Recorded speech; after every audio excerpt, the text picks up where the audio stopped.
Hello everyone, LogiaMaster666 here with another discussion video, and this time, of course, it will again be pertaining to One Piece, the great One Piece, of course. And this video will be talking about the Pirate Alliance saga, the expectations and predictions, or both, that I happen to have for it at this time. Now, there'll be a few key points. I didn't really write anything down as far as what I was going to say, so bear with me here, but I'll be talking about the alliances themselves, the state of Doflamingo and Dressrosa, any future arcs, Kaitou, other Yonko, etc. Just bear with me here. So anyway, let's get down to it. Okay, there's a reason why this is called the Pirate Alliance Saga, because let's face it, the end game of this saga is going to involve the Yonko, one or more. It's not called the Punk Hazard Saga. It's not called the Dressrosa Saga, the Doflamingo Saga, the Void Century Saga. It's called the Pirate Alliance Saga. That is because this is going to be the one saga where the Pirate Alliance actually matters. Hence the Yonko. At the end of this saga, we're going to have the Yonko fight or be defeated or something along the lines of that. Now, further evidence of this is, first we had the Punk Hazard arc.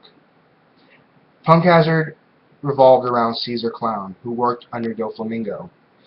When Doflamingo gets defeated in the Dressrosa arc, we'll move on to the third arc, and Doflamingo, of course, works under Kaitou. So, bam. We'll have whatever it is as far as the third arc. Now, will there be anything in between then, as far as like the Wano country or whatever? No, I don't know. I hope not. I don't really care for Kinemon's friend, Kanju, whatever. I don't care. I just don't. Don't see how it's relevant to the plot. It's probably just going to be some side story thing. We'll have to see. Whatever. So, now let's talk about the Yonko individually, as far as what roles they might play in this saga. Now, we already know that the Luffy Law Alliance is going after Kaitou. So, we have the second alliance with Hawkins, Kid, and Apu, and we don't know what Yonko they're going after. And I like how Oda didn't tell us this. It leaves us some mystery. Now, obviously enough, they're either going after Blackbeard, Shanks, Big Mom, or of course Kaitou himself. Now, I don't believe it's going to be Shanks. I don't believe he's going to play a massive role just yet. I think they're going to be saving some of his mystery for later on.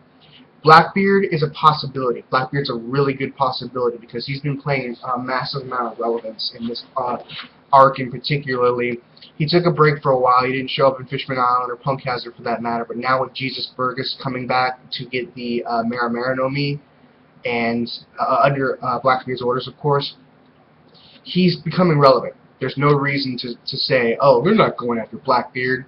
I mean, I'm not saying he's the most likely, but there's no reason that you could possibly say they're not going after Blackbeard. Now, Big Mom. Big Mom is a possibility because of her relevance with Fishman Island, and that just sort of dropped after Luffy said, hey, I'll claim this territory. So it's kind of like Big Mom it might play relevance now because she hasn't come back, and you know she's important. And Jinbei basically said that he's going to deal with the Big Mom issue and then join the crew, and I don't want to see Jinbei wait like 2 or 3 sagas just to join the crew. It would make more sense that this saga would be the one where he takes care of business and then joins the crew. So it makes sense that Big Mom will become relevant in this particular saga, hence implying that the other alliance is going after her. Now, another reason why I believe they're going after Kaitou is because, of course, of relevance. Kaitou is the main center point of this saga as far as the Luffy Law Alliance. So basically, what's going to happen is that the two alliances aren't going to want to ally with each other. They're going to want to fight each other. That's just the way I see it. I mean, the Hawkins, Apu, Kid alliance will basically fight against the Luffy Law Alliance, and that would just be cool as shit. So those are my 3 theories.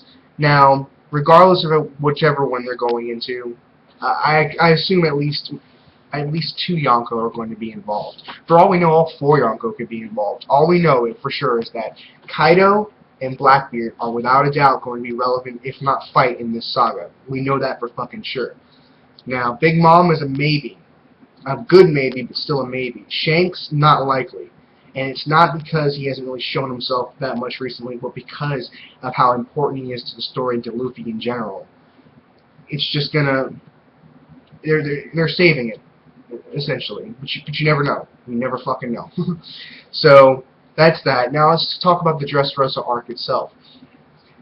Luffy, of course, is going to fight Doflamingo in this arc and beat him eventually. Hence why, of course, they skipped the whole fight with him and Fujitora and Law, because they want some sort of surprise to it.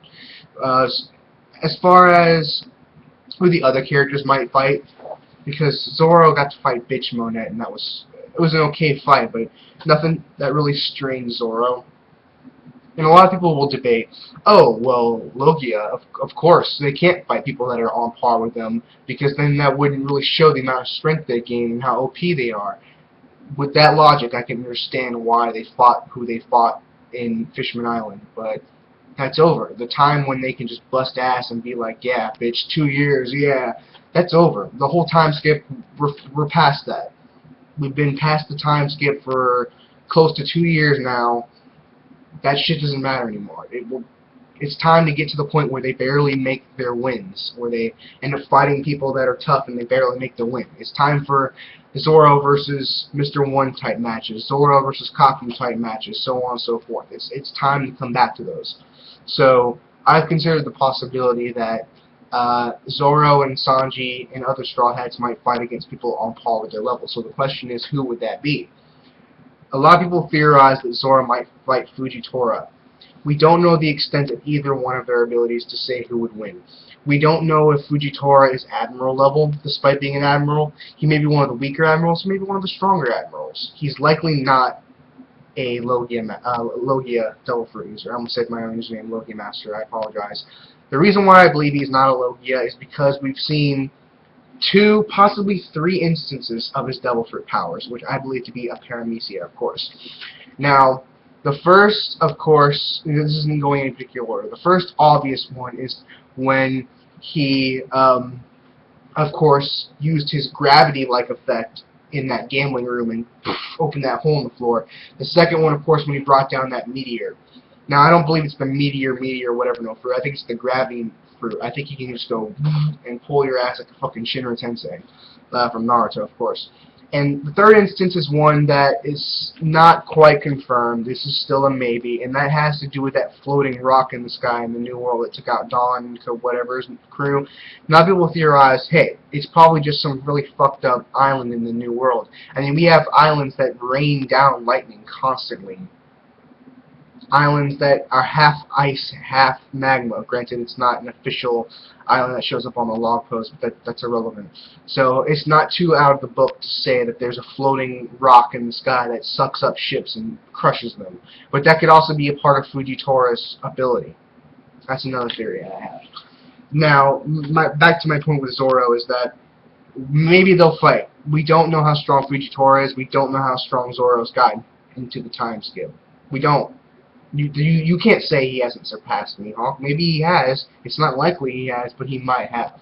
We just don't know. We don't know. We just don't know. The end. That's all there is to it. So there's that possibility that he might fight Fujitora. I'm not saying he's going to win. He could lose to Fujitora and then fight him again at a later date. Fujitora is, if I recall, a swordsman, so that's high on Zoro's list. I mean, think about it. Hachi, Mr. One, I think his name was, Kaku, that one guy whose name I can't remember, the fucking Fishman Island swordsman dude, but the point is they're all swordsmen or people who use really sharp objects.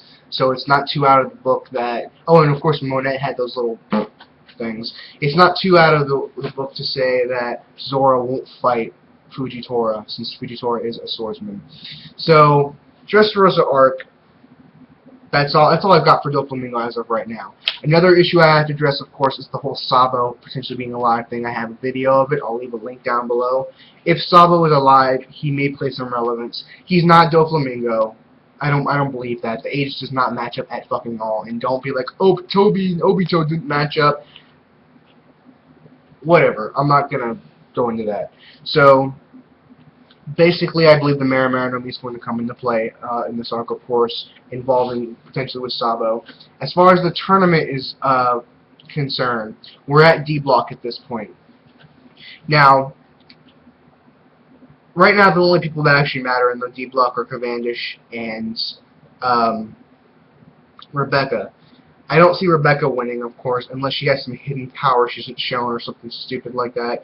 Cavendish seems pretty tough, so I think he'll take it, but there could be a new person. I mean, after all, we didn't even know Jesus Burgess was in Block A until after he won it. So there could be some guy we don't even know about that we've known before, or some new guy entirely that just showed up and wrecked shit. I mean, it could happen. I mean, the only block we actually went into knowing who would win was C block.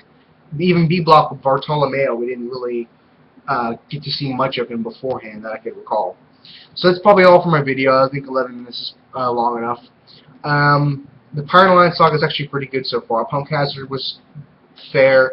Dressrosa is just becoming fucking amazing. I can't wait to see all the Yonko and the Pirate Alliance. Think about it. We have the potential for Luffy, Law, Doflamingo, Fujitora, Zoro, Asanji, the rest of the Straw Hats, Kid, Hawkins, Apu, four or less of the Yonko. We could have Shanks, for all we know, coming up and being like, "Hey, Luffy, what's up? What's up?"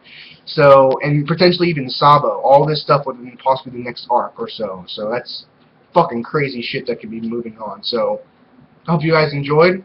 That's all for my video, and I'll see you guys around next time.